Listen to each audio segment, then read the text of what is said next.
previous videos, I talked about buying pre-loved luxury handbags in Japan, and in today's video, I want to share with you one of the bags that I picked up there, which is my Chanel Classic Double Flap in medium and in lambskin leather. So I decided to go with the pre-loved version of this because I know that when you buy Chanel handbags, they are quite expensive, but if you buy something that is in lambskin leather, it tends not to do as well in terms of its resale value or its future resale value as something that is in caviar. So as much as possible, if I am able to find a style that I really like in the lambskin leather, I will choose to go with pre-loved. This handbag is very, very classic Chanel, and you can find them in multiple shops in Japan. The price range is anywhere, it really depends actually on the condition, but from what I've seen, it ranges from around 250,000 Japanese yen to about 350,000 Japanese yen. But this one I think cost me on the lower end. So yeah, it was around 250,000 Japanese yen. And then you can also get a tax refund if you are a tourist. You just bring your passport, show it, and then you get like something like a 10% tax refund on that. So I really, really love the style of this handbag, and I thought that it was a pretty good price, especially since when it comes to vintage Chanels, the craftsmanship is really, really good. Like, you can see up close the stitching of the leather is immaculate, and even the hardware is so beautiful. I mean, this bag is over 20 years old. It is a 2 series, so that makes it really, really vintage. But in terms of the quality of the hardware, you can see that there's hardly any scratches. The plating is still really, really good.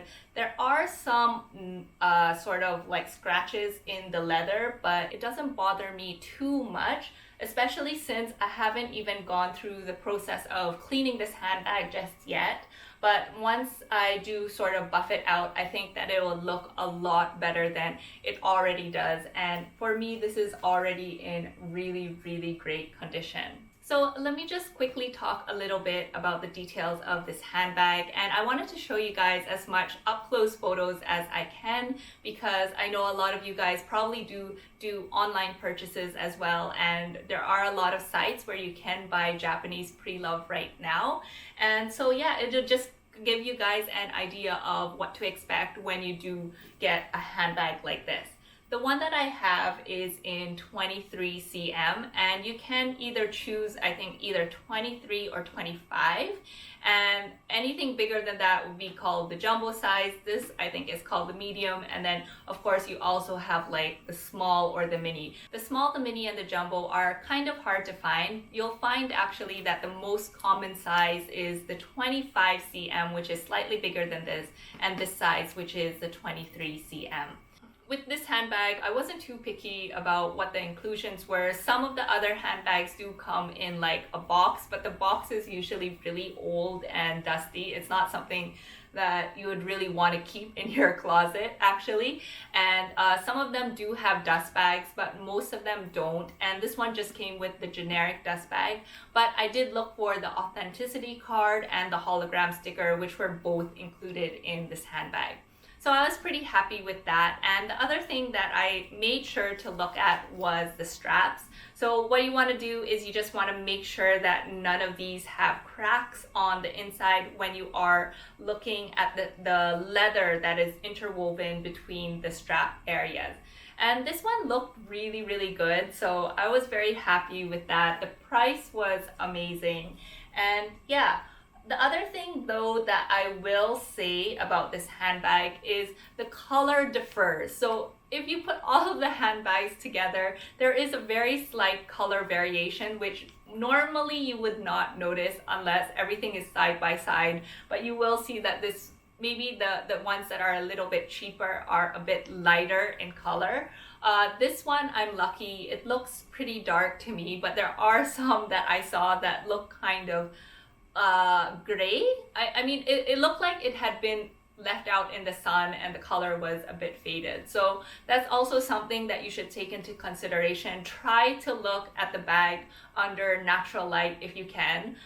Another thing that you want to do is take a look at the hardware of the handbag.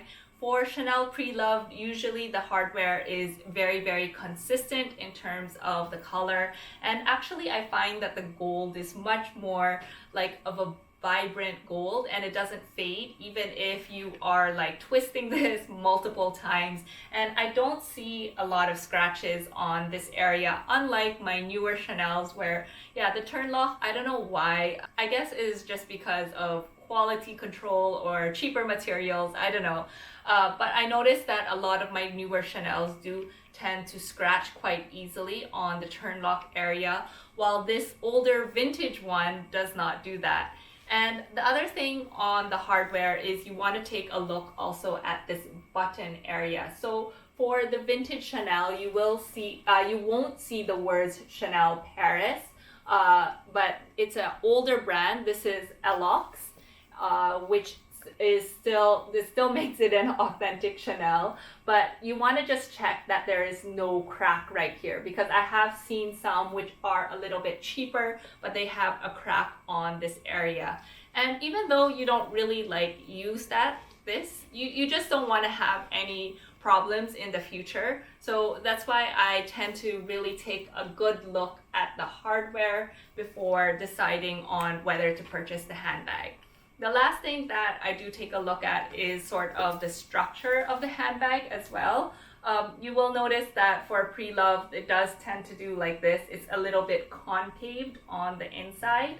But once you put a bit of stuffing, it usually does solve the problem. I don't really mind this one too much because the line is not very heavy, but I have seen ones where the line is very heavy, and that just means that the bag is sort of losing the structural integrity of the handbag, and I don't think that it would last a lot longer.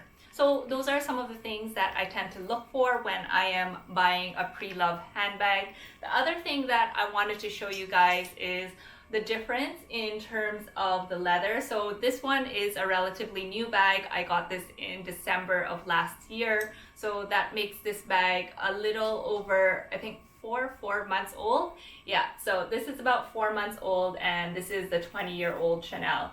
So just to show you guys an up-close difference in terms of the leather, you can see that this is a little bit shinier, but these are both lambskin leather bags, and also the difference in puffiness of the two. So I hope that helps.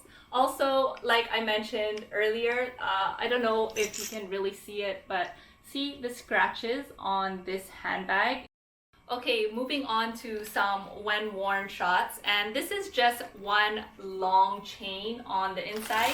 So you can see that it threads right through the handbag, but there are four grommets right here, which you can pull the strap out through, and you can wear it either as like a double chained handbag right here, and it fits quite nicely as a double strap handbag.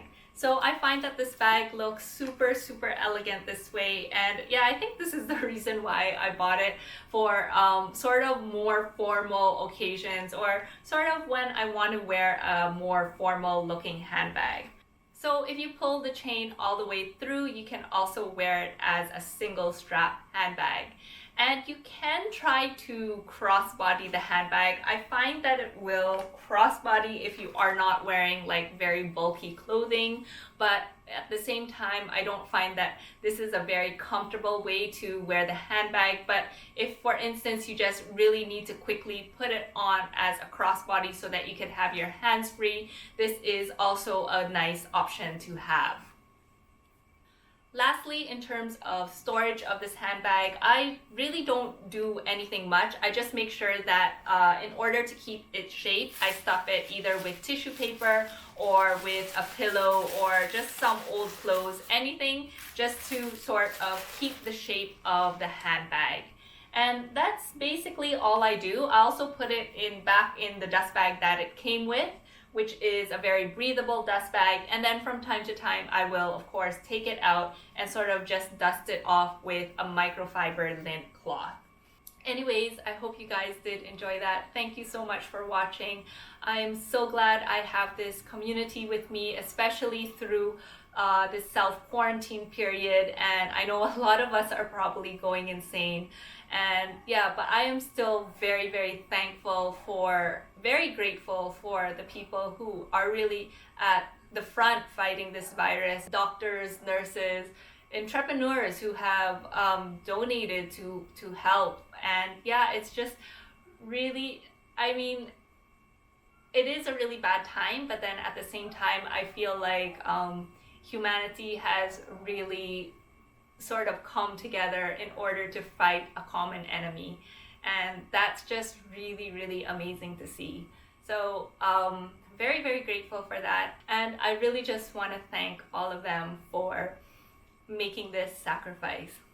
Anyways, guys, I will see all of you in next week's video. Bye-bye.